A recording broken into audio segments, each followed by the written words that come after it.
Hi అండి, అందరికీ నమస్కారం. Welcome to my YouTube channel. ఇప్పుడే అందిన వార్త శేఖర్ మాస్టర్ ఇంట్లో విషయం అండి. సో ఆ వివరాలు తెలుసుకుందాం. వీడియో అయితే ఎక్కడికైనా స్కిప్ చేయకుండా ఎండ్ వరకు అయితే చూసేయండి. వీడియో నచ్చినట్లయితే లైక్ చేయండి. ఇంకా సబ్స్క్రైబ్ అన్నట్టయితే మన ఛానల్ని సబ్స్క్రైబ్ చేసుకోవడం ద్వారా లేటెస్ట్ అప్డేట్ న్యూస్ ప్రతి ఒక్కటి కూడా మీ వరకు రీచ్ అవుతుంది. ఇంకా ఆలస్యం చేయకుండా వివరాలకి అయితే వెళ్ళిపోదాం.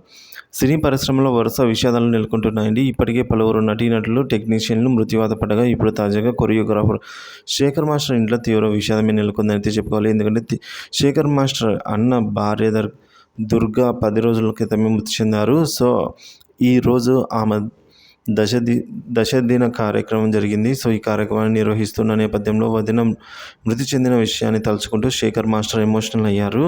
సో ఈ మేరకు సోషల్ మీడియా వేదికగా ఒక పోస్ట్ షేర్ చేసి ఆవేదన వ్యక్తం చేశారు. కొన్నాళ్ళుగా క్యాన్సర్తో పోరాడుతున్నారు దుర్గా గారు 10 రోజుల క్రితమే కన్నుమూశారని అయితే ఈ విధంగా చెప్పారండి. సో ఈ క్రమంలోనే శేఖర్ మాస్టర్ ఎమోషనల్ అయ్యారు. మేము నిన్ను మిస్ అవుతున్నాం వదిన. ఇంత బాధని భరించి ఎంతో బలంగా నిలబడ్డావు. అలాగే నాకెంతో ధైర్యాన్ని ఇచ్చావు. ఇప్పుడు పాజిటివ్ మైండ్తో ఎలా ఉండాలో నువ్వే నేర్పించావు.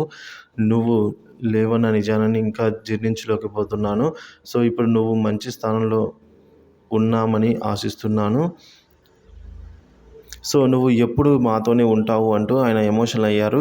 ఇక తమ పెద్దమ్మ సుమారు 11 నెలల నుంచి క్యాన్సర్తో పోరాడుతూ ఈ మధ్య మృతి చెందినట్లు శేఖర్ మాస్టర్ కుమార్తె సాహితీ కూడా సోషల్ మీడియా వేదికగా అయితే పోస్ట్ చేసింది. ఆమెను మిస్ అవుతున్నట్టు సాహితీ రాసుకొచ్చింది. ఒకప్పుడు బుల్లితెర షో జడ్జిగా కనిపించే శేఖర్ మాస్టర్ ఇప్పుడు ఎక్కువగా సినిమాలకే పరిమితమయ్యాడు.